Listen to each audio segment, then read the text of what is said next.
महाराष्ट्र में उम्मीदवारों का ऐलान लगभग पूरा, पर सीटों का बंटवारा अब तक अधूरा। काफी पेचीदा है महाराष्ट्र चुनाव। नहीं जगदीश जी, आज तो नामांकन का आखिरी तारीख था जी। हाँ, पेच फंसा हुआ है, यह बात कह सकते। जी। पेच फंस गया यह कि भारतीय जनता पार्टी के खिलाफ कई जगह पर एकनाथ शिंदे अपने प्रत्याशी खड़े करने जा रहे हैं, कई जगहों पर विरोध कर रहे हैं। जी। और 5 सीटें तकरीबन ऐसी हैं जहां पर उद्धव ठाकरे की शिवसेना और कांग्रेस आमने सामने लड़ेगी चुनाव। जी। उन 5 सीटों पर सहमति नहीं बन पाई, तो उस पर यह फार्मूला निकाला गया कि दोनों लोग प्रत्याशी खड़ा कर लेते हैं, जो जीतेगा जीतेगा।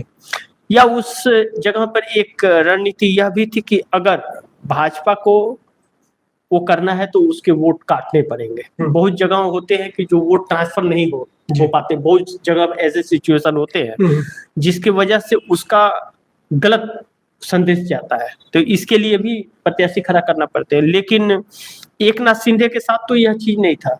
एकनाथ शिंदे ने तो साफ ऐलान कर दिया कि भारतीय जनता पार्टी को हम वोट ट्रांसफर नहीं कराएंगे। यह चीजें आप दुर्भाग्यपूर्ण कह सकते हैं। जी जी।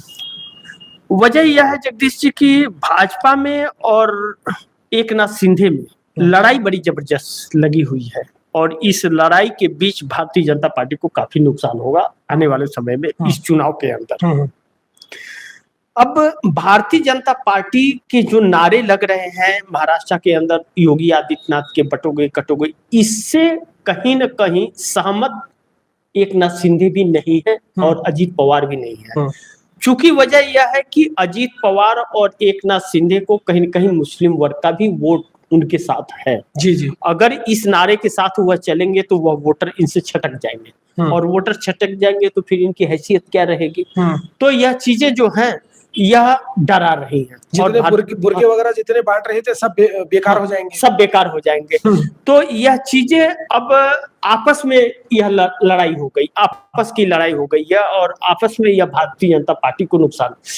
अब एकनाथ शिंदे की वजह से कई जगहों पर इनको वोट ट्रांसफर होने थे, जो इन्होंने साफ मना किया। तकरीबन 10 सीट ऐसे हैं जहां भारतीय जनता पार्टी का प्रत्याशी खड़ा है और एकनाथ शिंदे यह प्रचार कर रहे हैं कि इनको वोट नहीं देना, यानी कि अपने वोट को किसी भी कीमत पर ट्रांसफर कराने के मूड में नहीं है, और यह भारतीय जनता पार्टी के लिए नुकसानदायक होगा।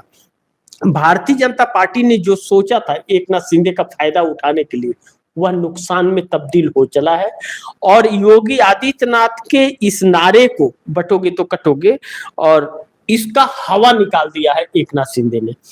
एकनाथ शिंदे ने जगदीश जी नरेंद्र मोदी का भी हवा निकाल दिया था। लोकसभा चुनाव के बाद उन्होंने कहा था कि 400 के पार के नारे ने बेड़ा गर्क कर दिया। यह एकनाथ शिंदे ने सबसे पहले कहा था अपने बयान में। तो यह चीजें भारतीय जनता पार्टी को नुकसान पहुंचा रही है, आने वाले दिनों में और नुकसान पहुंचाएगी। और योगी आदित्यनाथ भी जाने वाले हैं महाराष्ट्र, वो भी वहां जाकर के चुनाव प्रचार करेंगे उसी होर्डिंग बैरिंग के साथ। एक बार फिर कहते नजर आएंगे बटोगे तो कटोगे।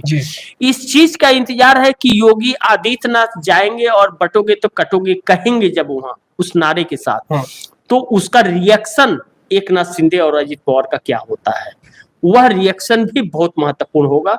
और नरेंद्र मोदी को कहीं ना कहीं महाराष्ट्र जाने से रोक दिया गया है कि नरेंद्र मोदी के जाने से नुकसान हो रहा है अब महाराष्ट्र और झारखंड के अंदर। झारखंड के अंदर थोड़ा गुमराह करने में कारगर साबित भी हो जा रहे हैं, लेकिन महाराष्ट्र के अंदर नहीं हो पा रहे हैं। जहां ज्यादा पढ़े लिखे लोग होते हैं वहां पे बेवकूफ नहीं बना पा रहे हैं, और जहां पे थोड़ा कम होंगे वहां पे बेवकूफ बनाने में आसानी हो रही है। अब मतलब इस राजनीति में यही रह गया जगदीश जी कि बेवकूफ बनाओ और राज करो वाला परिस्थिति आ गई है, और लोग बेवकूफ बनने को तैयार नहीं है। ऐसे में जो संस्थाएं भारतीय जनता पार्टी के साथ है, वह संस्थाएं हर उस मर्यादा को तार तार करने के लिए तत्पर हो चली है, और मर्यादा को तोड़ती नजर आ रही है, जो दुर्भाग्यपूर्ण है। जी जगदीश जी। महाराष्ट्र चुनाव में मोदी गायब, योगी के सहारे आरएसएस। चेहरा योगी का, रण जीतना है महाराष्ट्र का। हाँ, यह क्या फार्मूला है? यह फार्मूला वही बटोगे तो कटोगे। अब आरएसएस के पास कोई और ना ये आखिरी हथियार है, आखिरी हथियार है। इसके आखिरी हथियार है, इसके बाद इनको सिलेंडर हो जाना है। या आखिरी हथियार इन लोगों ने चल दिया है। बहराइच उत्तर प्रदेश का जो मामला हुआ, इसका एक तस्वीर था और यह नारे निकाले गए हैं जी। और इस नारे के साथ में बिहार के अंदर भी नीतीश कुमार को निपटा जा रहा है। गिरिराज सिंह जो कर रहे हैं, और जो कल जेडीयू की बैठक हुई थी, जगदीश, जेडीयू की बैठक हुई नहीं, कह सकते हैं उसको, तो एनडीए की बैठक हुई। अब बैठक होनी थी, जेडीयू की हो गई एनडीए की, और उसमें नीतीश कुमार का एक भी बयान ना आना। ऐसा नहीं है कि नीतीश कुमार प्रेस वालों के सवालों का जवाब नहीं देते हैं, लेकिन उन्होंने एक भी सवाल लिया नहीं, मीडिया के सामने भी नहीं आए। यह बहुत कुछ दिखा रहा है। और संजय झा जो आकर के बोल रहे हैं कि मुख्यमंत्री जी ने ऐसा बोला है, यह गलत बातें हैं। संजय झा खुद ही मिट्ठू मियां बन रहे हैं। नीतीश कुमार स्वयं अपना बयान मीडिया के सामने देते हैं। अब बेवकूफ लोग बनने वाले हैं नहीं, बेवकूफ लोग समझ गए। हकीकत यह है कि नीतीश कुमार समाप्त हो गए, टूट चले हैं। अब उनकी पार्टी टूट गई। इसी का एक सबूत है कि जेडीयू का बैठक बिहार में न होना। और जेडीयू से हम लोग बिहार से जो भी हम लोग की खबरें आई, एकदम बड़ी पुख्ता खबर थी हुआ कि पार्टी अंदर से ही टूट रही। एक दिन पहले या मतलब बातें निकलनी शुरू हो गई। हम लोगों ने चर्चा भी अपने प्रोग्राम में किया था कि जेडीयू टूट गई है या बची है। इस बैठक से भी पता चल जाएगा।